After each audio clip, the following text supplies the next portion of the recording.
Welcome to Brewing 3D. Today I'm going to do a yeast starter. I'm going to try to, and I'm saying try to revive a White Lab 830. The best before date on this one was October 21st, 2024. So it's a couple of months old. Today is 2nd of January, so 2025. So Happy New Year to you, by the way. So let's see. So the things we need to do this is the yeast. We need, I can say how I do it. So I do it with one, let's say, traditional hot plate and an Erlenmeyer flask. In this case it will be a 2 liter, so I will make a small starter just to revive this one. Over here I have an induction heater where I will have a bigger pot where I will heat up things, and I will go through how it's done. I also have a scale so I can measure up the dry malt that we will use. I have a funnel to transfer from the pot into the Erlenmeyer flask in the end. And then I also have the dry malt extract. I have some yeast nutrient that will be added by the end of the boil later on, and some anti-foam to make it not boil over and make a big mess. Then when everything is done, what you see here down to, let's say, the left in your picture is a magnetic stirrer with a stir bar that will be inside this flask, and then you can stir this continuously while it is fermenting, so it has access to oxygen all the time, so it can propagate and thrive typically. So the first thing I will do before anything else is that I will weigh up the amount of dry malt extract, and this is quite easy. So we typically want to boil, let's say, semi-sweet wort around 1040, and to do that we add typically 10% dry malt extract, meaning that if we aim for 2 liters in the end, which is then 2000 grams, we will add 200 grams of DME. So that's the first step. I will start by measuring out 200 grams, and beware when pouring this one up, because it is it's really bad. It will be everywhere if you don't take it careful. So let's see, 60, 100, it's like on Gold Rush if you've seen that. 140, 160, fantastic. This will be a good run. There, okay, 213, that is fine. A little bit too much, but it's not that, let's say, crucial. Great, so we'll put that aside. So then I have the DME here. I will take the scale away, so I don't put on the induction heater with the scale on it. I don't think that will be any good. Maybe we should try. Okay, so I said before that we'll try to make a 2 liter starter. So I think I will start out then with 2.2 liters, because I calculate with some, let's say, boiling off in the end once we boil it. So I don't have my glasses on, so I don't see. 2.2. Fantastic. Okay. So what I will do then is that I will take the stir bar, and then with the OCD that I have, I will make a quick start sand spray, that one. Pop it in there. Everything is cleaned and sanitized before I start, of course. So for this one, I just pour a little bit of this 2.2 liter inside this. Just enough to cover the bottom like that. And the idea that I will boil this separately to sterilize, sanitize, sterilize the Erlenmeyer flask separately with the stir bar in it. So that is down there. The rest I will put in this pot.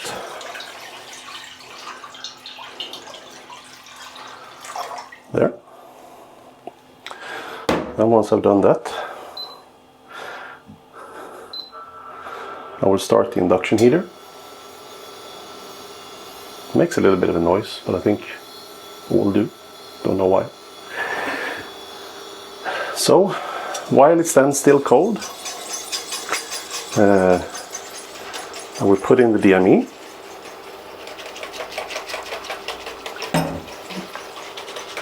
And give it a good whisk.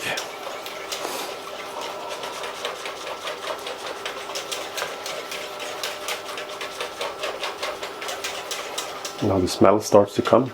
I like the smell a lot, but maybe that's just me. But I think if you like brewing beer, you like the smell of DME and wort in general. So let's see. Good. Meanwhile, I will turn this one on and bring that one up to a boil so that it will, what do you say, sterilize, sanitize, sterilize itself with the heat in the flask. So while this now is happening, the whole idea now is just to boil this one up, add some yeast nutrients, maybe a little bit of antifoam, boil it for 10 minutes. The boil for 10-15 minutes is, I would say, from a fermentation perspective, not really necessary.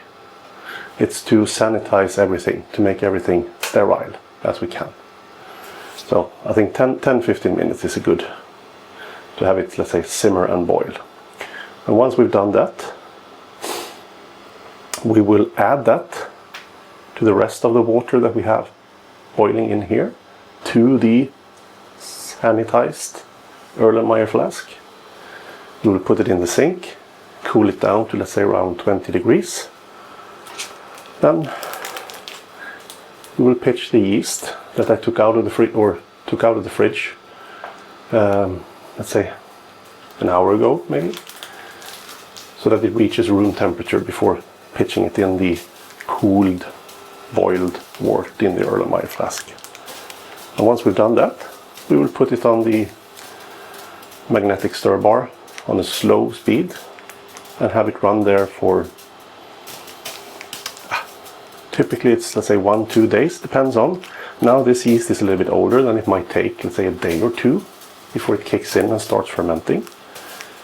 So you shouldn't really be afraid that it doesn't start to bubble after a couple of hours that you're used to with a really, let's say, fresh and healthy yeast. But it can take a couple of days. And then we will have that on the stir bar until it's finished. We'll stop the stirring, and once it has, let's say, fermented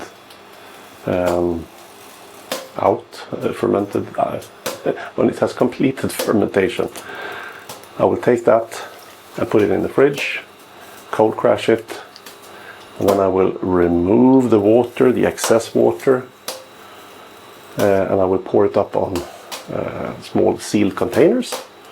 And I will write on it what type of yeast it is and when it was propagated, and then it's ready to use another time.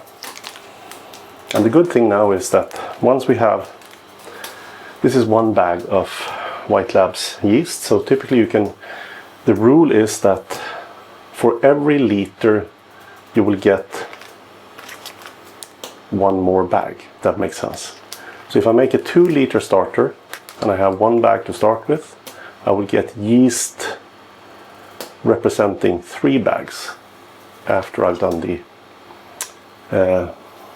or fermented it and everything is done. So if I make a bigger starter on the 5 liter flask, similar there, if I make a 5 liter starter, I will get 6 packs of this, in theory, right? of course, all dependent on how fresh the yeast is as well. But I haven't yet, let's say, managed not to start even a heavily overdue or yeast that passed the best before date. So I think it will be fine. I have to turn the fan up to high because when you do this it's getting hot. So before we reach the boil, I will take a little bit of a yeast nutrient. No rocket science here either. Half a teaspoon maybe, something like that.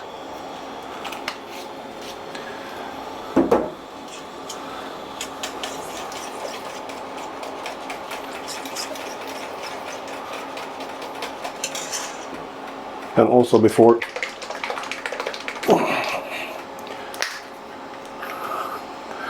reaching the boil, a tiny drop of anti-foam, just like that. That will break the tension of the foam and it will prevent any mishaps.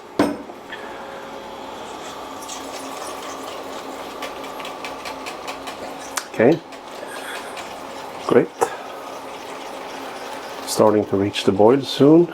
That one is also soon boiling. So now we'll fast forward until we have the boil done, typically after 10 minutes. Because now it's nothing else is happening. We just bring it up to a boil. It is at the boil right now. I will lower the heat. And now it will continue to simmer there for, let's say, 10 minutes. So, okay Google.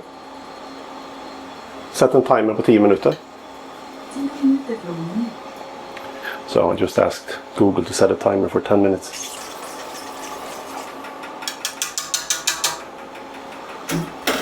So, while we're waiting for this to be ready, for the 10 minutes to go, I can just mention that when I make liquid yeast, or when I use liquid yeast for my beer, when I use this, the tank that you see here, it's Brewtools F80, so it's typically 80 liters.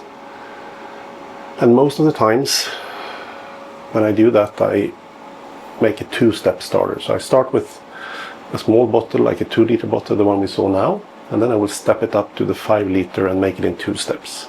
So if you make a 5-liter bottle, then you have, you remember, 500 grams of DME to get a good, let's say, wort sweetness in the end for the starter to thrive.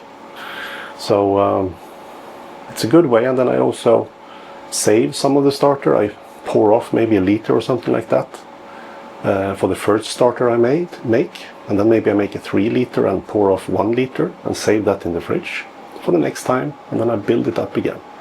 So then I can have the same yeast over and over again, and I just build on it and build on it, which is great and cheaper than buying 8 of these, let's say, W or White Labs pouches. Oh, you can see that it's hot in here, right? But that's just how it is. When you brew beer, you need to withstand humidity, heat, and you need to be a hell of a cleaner. Everything is clean. But it's fun. So don't think about that as something negative. It's something positive. Great. The 10 minutes have almost passed. Then I will prepare some aluminum foil that we will use to cover the Erlenmeyer flask.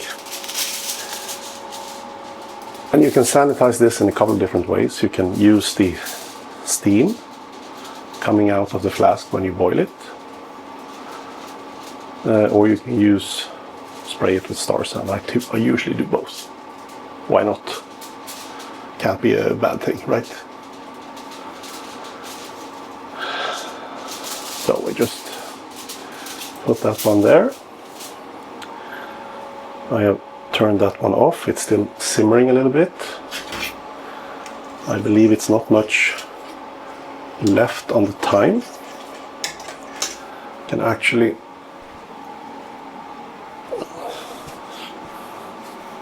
start preparing this one. And move that one over to the sink. We will also prepare the funnel. It has been cleaned and sanitized before, but another spray of star sand. Same principle as before. Can't really be bad, can it? Put it there. Give it a good stir in the end just to make sure that all the yeast nutrients have been thoroughly mixed.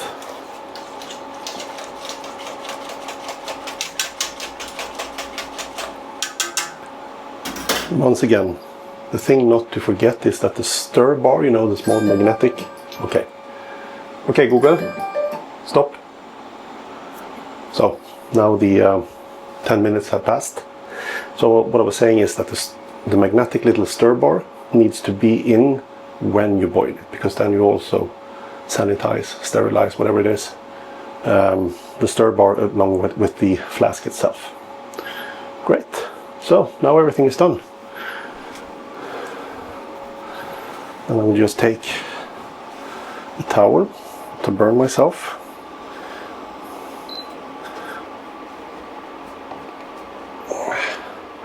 Hopefully. And then just pour it over with the rest of the boiled water in the Erlenmeyer flask. So, there we have it.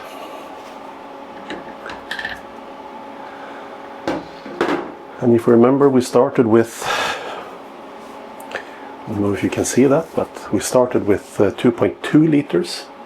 And I calculated for a 0.2 liter boil off, and now we're exactly at 2 liters. Once we have boiled the wort and we boiled some water in there. Great. So now we really want to close this one up. I take the star sand.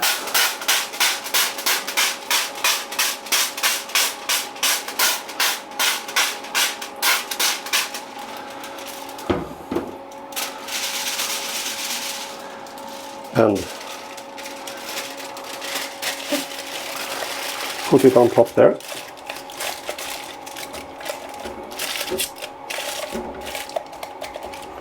Great, there we have it. Next step is to cool everything down. So I put the plug in that sink. Wait for our Swedish water to be really cool. The water I have here, hope it's not too loud. The water I have is something we pump up from 180 meters down in the ground. So we have a deep water well, which I really like to make beer, because then there is no, let's say, added stuff into the water. And the water we have here is absolutely clear and free of anything bad. And tastes great, which I think is key to making a good beer. So I'm happy about that. There are plenty of ways to. You don't need to have your own, let's say, well to get good water. You can use regular tap water. You can use reverse osmosis. You can use different nozzles or your shower head to, when you pour it up, to get rid of as much of the chlorine as possible, and so forth. There are many different ways. Okay, now we're down to the cool stuff, and I will just fill it up. Okay, so it's as full as it can be. Now we'll leave that one there for, what is it, maybe half an hour, 45 minutes, something like that, for it to cool down to room temperature, typically. And meanwhile, I will remove everything. I will clean this one again, and make or prepare for the magnetic stirrer, because that's the next step. Once this is cooled down to room temp, and this one has heated up to room temp, very important, you can't take it from the fridge and then pour it into room temp wort, then you will kill a lot of the yeast, I will tell you that. Yeah, so I'll be back once I put it on the stirrer. Okay. So now it should be cool and good to go. Just take it out, put it on the magnetic stirrer, grab our pouch of WP 830 German lager yeast. And as I said in the beginning, this one had a best before date of October 21st, 2024, and today is 2nd of January 2025. So it's a couple of months old.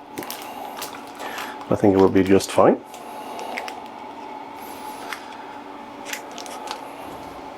So before we pour it in, you really want to be an ace at brewing. Always clean everything. So whatever I touch, whatever I use, as I said before, it can't be a bad thing. Clean it. Okay, got the cap off. And gently pour in this one. This one actually looked quite nice. It was not dark brown or black or anything like that, because if it's really dark brown, it can represent a lot of already dead yeast. This one looked quite healthy, to be honest. So that's good. Then put the cap back on, but first we want to ace it. Clean everything. Can't be bad.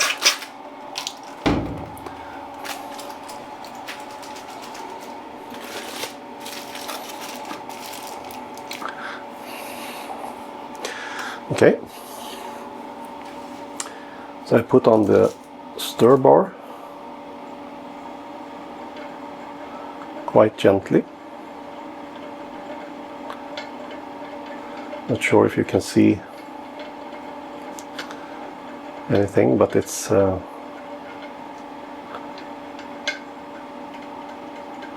doing its thing. This stirrer is from something I bought online, wort, MSS, magnetic stirrer, but it's a kind of small, but it's a beast.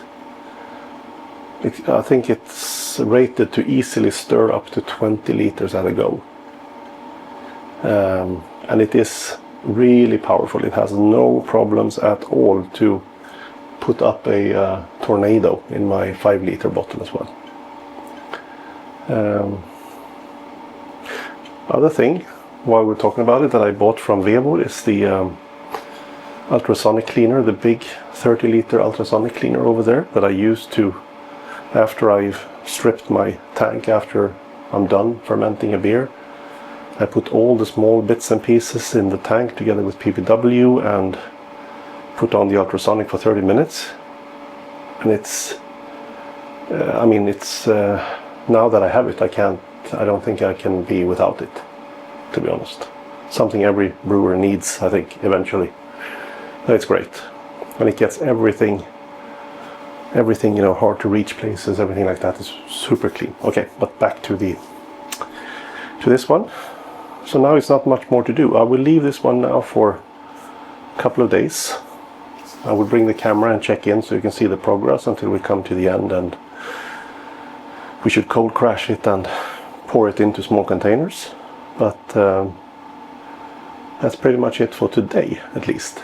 So it doesn't take long to make a yeast starter. It takes, what is it, like 10-20 minutes to do everything. Then you need to cool it, a little bit of cleaning, put it on here. It's not bad. Something you can easily do whenever. But I'll be back in with the camera and see the progress. Now it started fermenting, almost 36 hours since I pitched it. So everything's going on nicely. So I will check in again in, let's say, a day or so and see if it's done. Welcome back. Now it's been a couple of days. So we had the yeast starter on the stirrer until it stopped fermenting. And then I put it in the fridge to cold crash it down to, say, a couple of degrees overnight to make the yeast drop. And I think maybe if I put it like that, you can see the yeast cake in the bottom there. So the next step then, or the final step, is really to have something to pour it into. And I prepared a couple of plastic vials, put it like that. 3D printed holder so I can put it in the fridge. And then I can label it up. So the plan is really to get 3 50 milliliter vials out of this one. The first step is really to pour off the excess, let's say, beer, and just keep as much of the yeast cake as possible. What we should do, I just grab down and get a plastic cup, is that when we now pour out all of this, we pour a little bit into a cup so we can taste that and see that nothing has gone bad with it, that it smells like or smells and tastes like vinegar, for instance. Something has happened. So I will pour out this now in one go.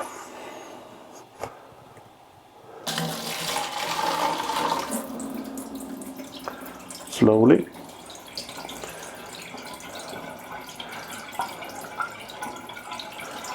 And I always look so I don't get or throw out a lot of yeast, but I want to really get rid of almost all of the water.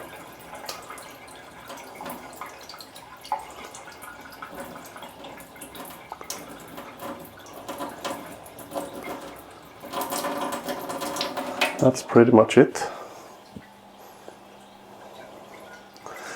There we have it.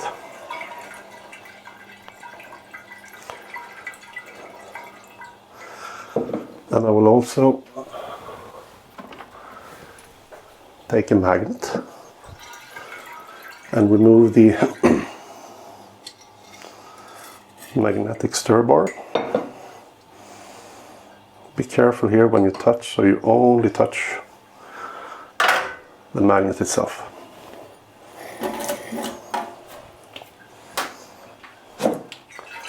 Okay. And then we need to make sure to mix it, because after cold crash the yeast can be a little bit, say, dense.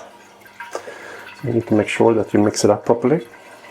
Yep, I think this is going to be more than 3 vials, but I'll start with the first 3 and see. I need to bring some more. Yep, looks good. Okay, now comes the precision work. I think I need to pop the glasses down so I see something. Okay, let's go.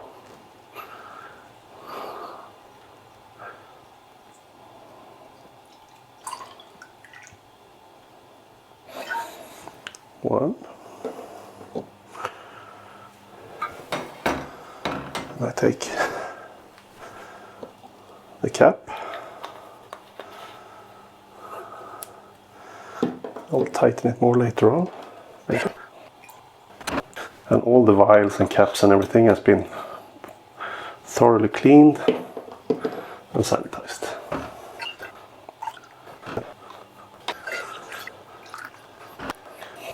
So, great. There we have them, 4 vials. And after this I will now just put on some tape, write the number of the White Labs yeast on it and the date, and then back into the fridge. And then I can keep it there for many months, up to I think 6 months is okay. I've had it before like that. And then I can use them and make a new starter. So this time I didn't use any of the yeast starter to make a beer directly, so I just revived it and put it on new vials. You could have just taken directly from the Erlenmeyer flask and put it into a batch of yeast or a batch of beer, I would say. Or you could have taken half and used the other half for a small batch. This bottle would have worked for a beer up to maybe 30-40 liters. So 20 or 2 20-liter batches. Before we lock everything up and put it into the fridge, we just taste the first beer that we poured out.